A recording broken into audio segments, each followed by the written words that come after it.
Aujourd'hui, on vous lit Monsieur Chatouille et le dragon. Ouais. C'était une bonne journée pour Monsieur Chatouille. Il avait chatouillé avec méthode 21 personnes. Mais en rentrant chez lui, il eut une drôle de surprise. « Je n'en crois pas mes yeux !» s'exclama-t-il. « Quelqu'un a détruit ma maison en cendres !» En effet, au fond de son jardin, seul subsistait un amoncellement de débris, fumant. Bah ouais, sa maison elle avait pris feu. Pourquoi? Ah bah on va voir. Il aperçut alors un autre nuage de fumée au loin et se mit en route pour constater les dégâts. Cette fois, la fumée provenait de la voiture-chaussure de Monsieur Étonnant. Enfin, de ce qui en restait. Plus loin, un autre nuage montait de la maison de Monsieur Malin. Et apparemment, Monsieur Malin l'avait échappé belle. « Ouf, juste à temps !» dit celui-ci. « Je ne vois qu'un coupable possible, c'est... » Mais Monsieur Chatouille n'attendit pas la fin de la phrase. Il venait de repérer un nouveau nuage de fumée et se mit immédiatement en route. Son périple le mena de la cabine téléphonique de Madame Bavarde, à la grange du fermier, disparue en fumée, jusqu'aux pentes escarpées de la montagne. La nuit commença à tomber, mais Monsieur Chatouille continua à grimper plus haut, toujours plus haut. Il faisait nuit noire lorsqu'il distingua de la lumière, au loin qui semblait provenir d'une caverne. Monsieur Chatouille perdit alors un peu de son courage. Il se dit aussi qu'il aurait été sage d'attendre la fin de la phrase de Monsieur Malin. Il s'installa sous un buisson, enroula 3 fois ses bras autour de lui pour avoir bien chaud et plongea dans un profond sommeil.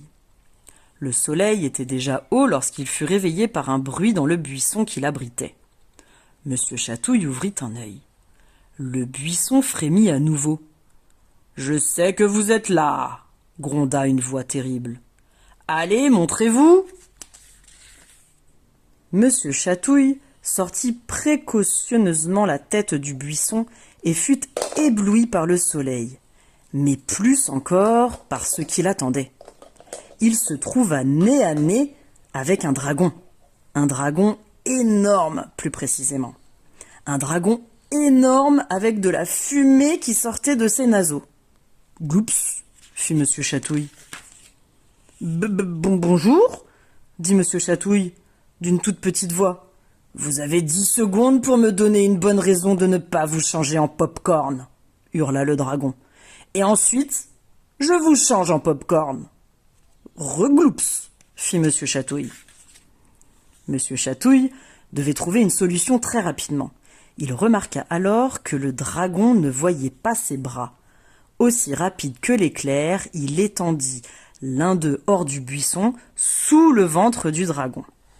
Il commença ensuite à agiter ses doigts en espérant de toutes ses forces que les dragons étaient chatouilleux.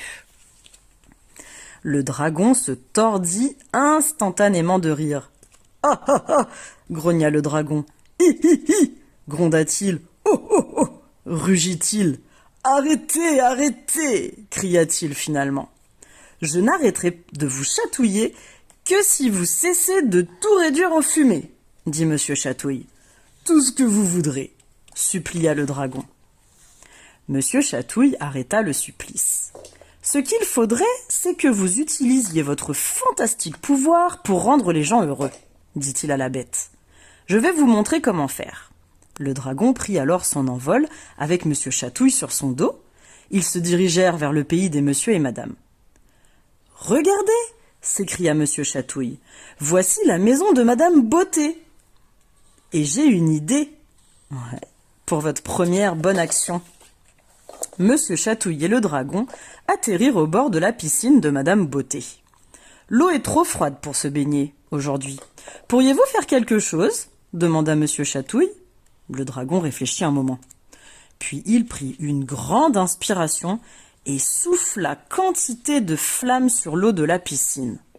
En un instant, celle-ci fut transformée en bain bouillonnant. Madame Beauté était ravie. Elle invita Monsieur Chatouille et le dragon à une fabuleuse partie de baignade. Le dragon fut très content de sa journée. Il fit fondre les flaques d'eau gelée qui barraient le chemin de Monsieur Malchance, ce qui évita quelques chutes à ce dernier. Il réchauffa la tasse de thé de Monsieur Étourdi, qu'il avait préparée pour son petit déjeuner et avait oublié de la boire, comme toujours. Monsieur Étourdi était ravi. Du thé chaud. Quel bonheur!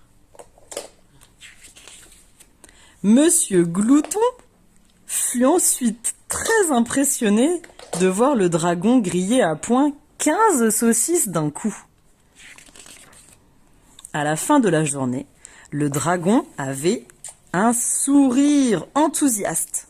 « Vous savez, dit-il, je me sens vraiment très bien. » Monsieur Chatouille sourit à son tour, étendit son très long bras et chatouilla furieusement le dragon.